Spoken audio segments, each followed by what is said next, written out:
এই গরমে সজনে দিয়ে মাছ আলুর ঝোল বেস্ট একটা তরকারি। আর সারা বছর কিভাবে সজনে সংরক্ষণ করে রাখবেন সেই পদ্ধতিও শেয়ার করব আপনাদের সাথে। দেখতে থাকুন ব্লগটি। সকাল সকাল বাজারে গিয়ে আমার শ্বশুর অনেকগুলি সজনে ডাঁটা নিয়ে আসছে, কারণ আমাদের বাসায় সবাই অনেক বেশি সজনে ডাঁটা পছন্দ করে, সেই জন্য। তার কিছুক্ষণ পরেই আমার ননদ আবার আমাদের বাসায় আসছে। সেও তার শ্বশুর বাড়ি থেকে অনেকগুলি সজনে ডাঁটা নিয়ে আসছে। তাই সব মিলিয়ে অনেকগুলি ডাঁটা হয়ে গিয়েছে। তো সকালে আমরা সবাই নাস্তা করে তারপর আমি আর আমার শাশুড়ি মিলে কুটতে বসে গেলাম সজনে ডাঁটা। আর সজনে ডাঁটা কুটতে একটু বেশি টাইম লাগে। তো আজকে আমি আপনাদের সাথে শেয়ার করব কিভাবে সজনে ডাঁটা ফ্রোজেন করে রাখতে হয় এবং একটা তরকারি রান্না করে দেখাবো। সজনে ডাঁটা আমাদের খুবই পছন্দ সবার, এবং এটার অনেক উপকারিতা আছে। সজনে ডাঁটা দিয়ে অনেকে অনেক ধরনের রান্না করে থাকলেও আমাদের বাসায় বেশি পছন্দ করে সজনে ডাঁটা দিয়ে মাছের ঝোল। এটাই আজকে আমি আপনাদের সাথে শেয়ার করব। তো প্রথমে অনেকগুলি সজনে ডাঁটা, মানে সবগুলি কুটা হয়েছে। তো ফ্রোজেন কিভাবে করব সেটাই একটু দেখাচ্ছি। অনেকগুলো সজনে ডাঁটা একটা হাঁড়িতে নিয়ে একটু পানি দিয়ে দিলাম, হালকা একটু লবণ আর একটু হলুদ দিয়ে সেদ্ধ করে নিব, যেন ভালোভাবে একটু লবণটা আর হলুদটা ভালো করে সজনে গায়ে ঢুকে পড়ে। তারপর আমি সবকিছু নিয়ে ছাদে চলে আসলাম, আর আজকে মাটির চুলায় রান্না করব সজনে ডাঁটা দিয়ে মাছের ঝোল।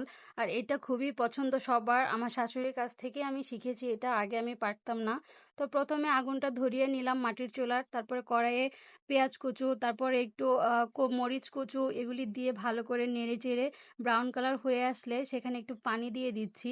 পানি দিয়ে কিছুক্ষণ রাখার পরে একটু টমেটো কুচি দিয়ে দিলাম, তারপর একটু আদা রসুন বাটা দিয়ে দিলাম, একটু জিরা দিয়ে দিলাম, মরিচ গুঁড়ো, তারপর হলুদ গুঁড়ো, লবণ পরিমাণ মতো, সব কিছু দিয়ে ভালো করে নেড়ে নিচ্ছি। আপনারা আপনাদের পছন্দ অনুযায়ী পরিমাণ মতো সব কিছু দিয়ে দিবেন, দিয়ে ভালো করে নেড়ে নেবেন। মাশাল্লাহ, কালারটা কত সুন্দর আসছে। ভালো করে যখন কষানো হয়ে যাবে, তেলটা ওপরে চলে আসবে, তখন সজনে ডাঁটাগুলো এবং কিছু আলু দিয়ে দিবেন, দিয়ে আরও ভালো করে নাড়তে হবে, নেড়ে ভালো করে কষাতে হবে।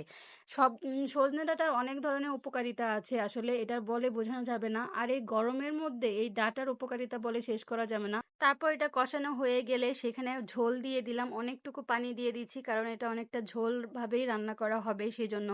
তারপর আগুনটা ভালোই জ্বলতেছে, আর অনেক বেশি বাতাস ছিল ছাদে, আর আমাদের ছাদের আশেপাশটা দেখতে অনেক বেশি সুন্দর এবং পরিবেশটা অনেক বেশি ভালো লাগে। তারপর ঢাকনাটা খুলে আবার একটু নেড়ে দিচ্ছি, আর সেখানে মাছগুলো দিয়ে দিব। আর আজকে মাছগুলো আমাদের রান্না করা ছিল সেগুলোই দিয়ে দিচ্ছি, এগুলি নদীর মাছ ছিল। মাছগুলো খেতে অনেক বেশি মজা ছিল, তার জন্য আর রান্না করা মাছগুলি দিয়ে দিচ্ছি। এভাবে রান্না করে একদিন দেখতে পারেন। জানি না আপনারা এভাবে কখনো রান্না করেছেন কিনা। রান্না করা মাছ দিয়ে আবার সজনে ডাঁটার ঝোল, দেখতে যতটা সুন্দর লাগছে খেতেও অনেক বেশি মজা হয়েছিল। সবাই তো অনেক বেশি প্রশংসা করেছে আমার। আর আমি সবসময় রান্না করি না, মাঝে শ্বশুর বাড়িতে আসলে তো সবাই অনেক বেশি প্রশংসা করে, সেটা দেখতে আমার খুব ভালো লাগে। আমি আরও ইন্সপায়ার্ড হই নেক্সটে আরও ভালো কিছু রান্না করার জন্য। তারপর আমার রান্নাটা হয়ে গিয়েছে, একটা বাটিতে তুলে নিলাম, এভাবেই আমার রান্নাটা কমপ্লিট হয়ে গিয়েছে। দেখেন মাশাল্লাহ কত সুন্দর হয়েছে ঝোলটা।